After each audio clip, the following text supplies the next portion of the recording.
नमस्कार साथियों, मैं Ajay Kumar. Rule of law यानी कानून का शासन कोई छोटा मोटा विचार नहीं है, बल्कि ऐसा विचार है जिस पर समाज का अस्तित्व टिका हुआ है। भारत में किसी भी कानून का आधार भारत का संविधान होता है।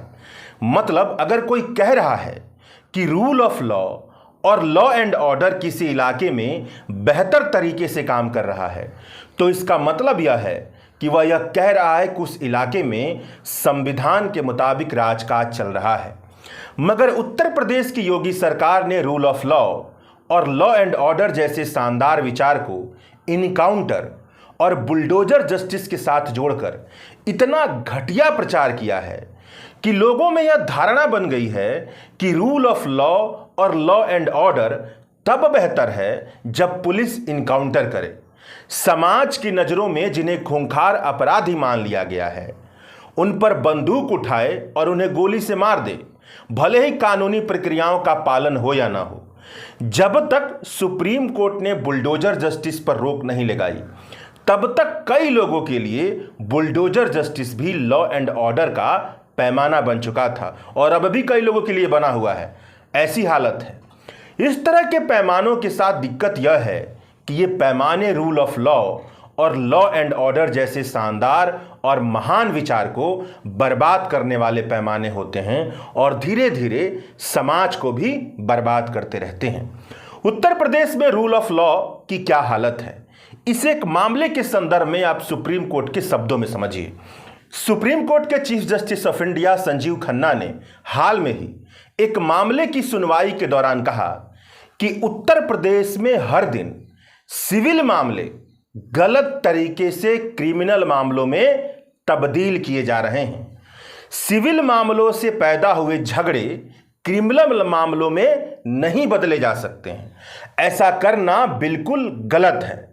आगे चीफ जस्टिस ने अंग्रेजी में कहा कि there is a complete breakdown of rule of law in Uttar Pradesh. मतलब उत्तर प्रदेश में कानून का राज, कानून का शासन पूरी तरह से टूट चुका है। कानून का शासन पूरी तरह से जर्जर हो चुका है। चीफ जस्टिस ऑफ इंडिया ने कहा कि सिविल मामलों को क्रिमिनल मामलों में तब्दील करना बिल्कुल स्वीकार नहीं किया जा सकता है। सुप्रीम कोर्ट ने अपने पिछले फैसलों का जिक्र करते हुए कहा कि शरीफ अहमद बनाम स्टेट ऑफ उत्तर प्रदेश के मामले में यह साफ तौर पर कहा गया था कि चार्जशीट में साफ लिखा होना चाहिए कि कौन सा अपराध हुआ, कौन आरोपी है और क्या सबूत है। इस मामले में ऐसा नहीं हुआ जिस मामले की सुप्रीम कोर्ट ऑफ इंडिया सुनवाई कर रही थी, जिस पर यह कड़ी टिप्पणी चीफ जस्टिस ऑफ इंडिया की है।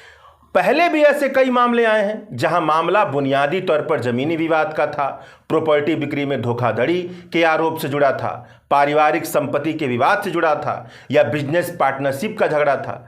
इस तरह के कई मामले थे जो बुनियादी तौर पर सिविल मामले थे, मगर कोई ना कोई पेंच फंसाकर इन्हें क्रिमिनल मामलों में तब्दील कर दिया गया।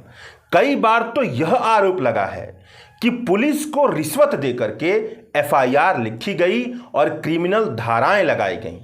टाइम्स ऑफ इंडिया की खबर के मुताबिक इसी तरह के एक मामले में 28 नवंबर साल 2024 यानी पिछले साल सुप्रीम कोर्ट के जस्टिस सूर्यकांत और उज्जवल भुइया ने कहा कि उत्तर प्रदेश की पुलिस एक खतरनाक क्षेत्र में घुस रही है, डेंजरस एरिया में एंट्री कर रही है।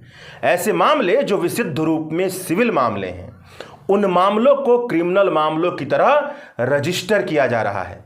उत्तर प्रदेश की पुलिस अपने डीजीपी को बता दे कि अगर यह आदत तुरंत नहीं छोड़ी गई तो सुप्रीम कोर्ट इतना कठोर ऑर्डर पास करेगा कि डीजीपी अपनी जिंदगी भर उस ऑर्डर को याद रखेंगे। इस खबर को शेयर करते हुए सुप्रीम कोर्ट के वरिष्ठ वकील प्रशांत भूषण ने एक्स पर लिखा कि उत्तर प्रदेश पुलिस स्टेट में तब्दील हो चुका है जहां रूल ऑफ लॉ का कोई अस्तित्व नहीं है। अगर आप इस पूरी खबर को समझना चाहते हैं तो थोड़ा इसे इस हिसाब से समझिए।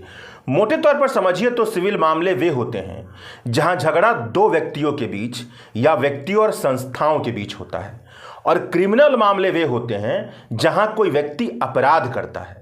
सिविल मामले में चूंकि दो व्यक्तियों या संस्थाओं के बीच झगड़ा होता है तो इसमें दो पक्षकार होते हैं, एक जो मुकदमा करता है यानी वादी, और एक जिसके खिलाफ मुकदमा दायर किया जाता है यानी प्रतिवादी।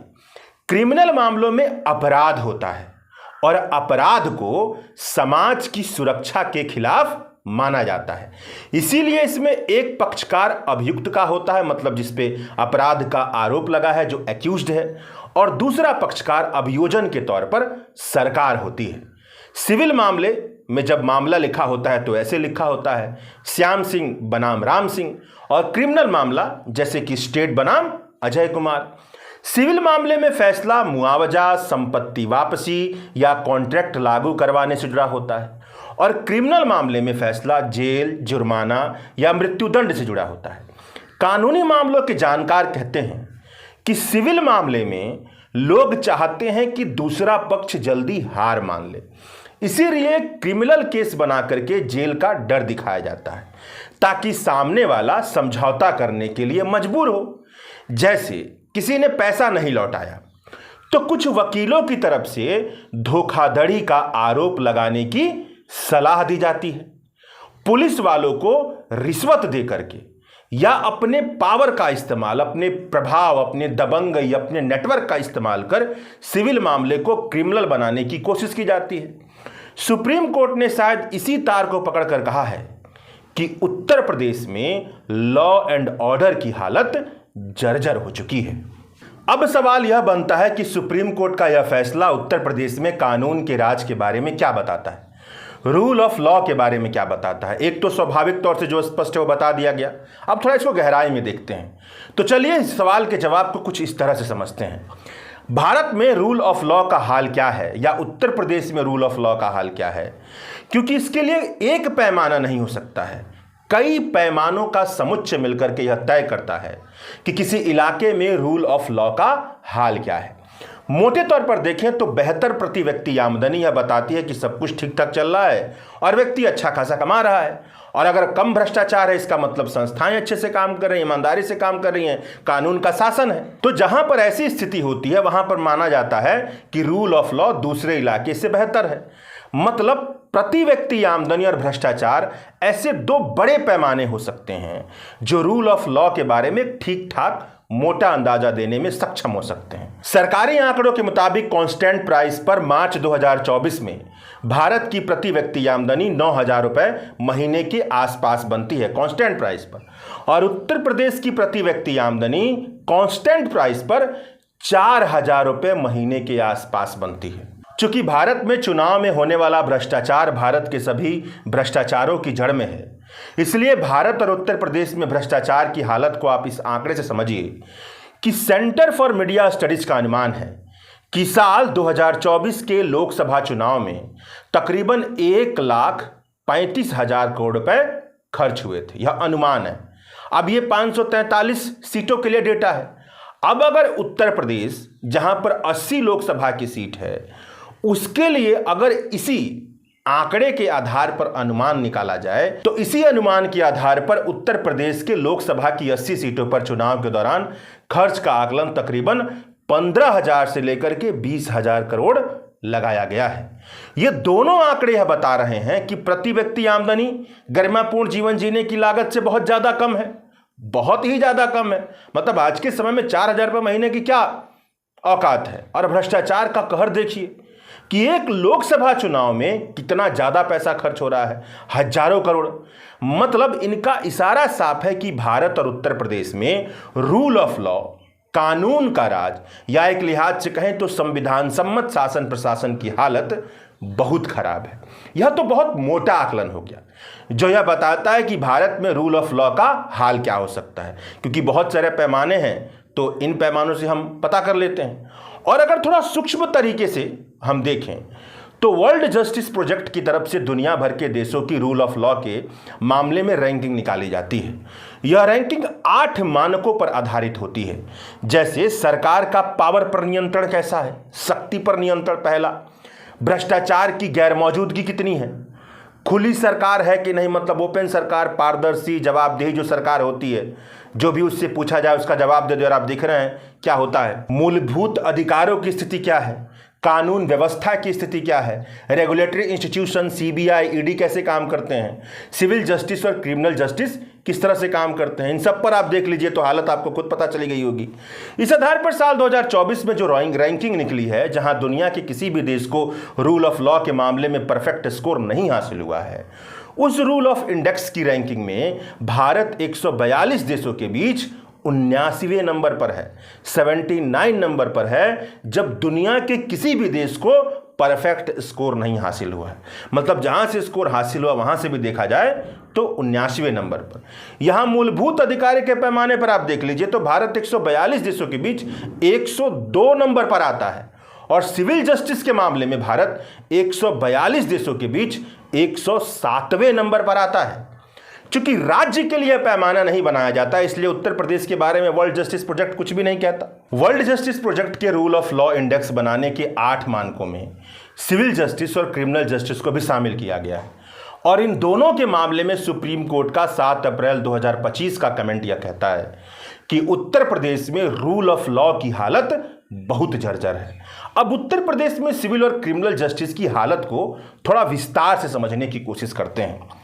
नेशनल जुडिशियल डेटा ग्रेड के मुताबिक उत्तर प्रदेश के जिला और सबऑर्डिनेट कोर्ट्स में कुल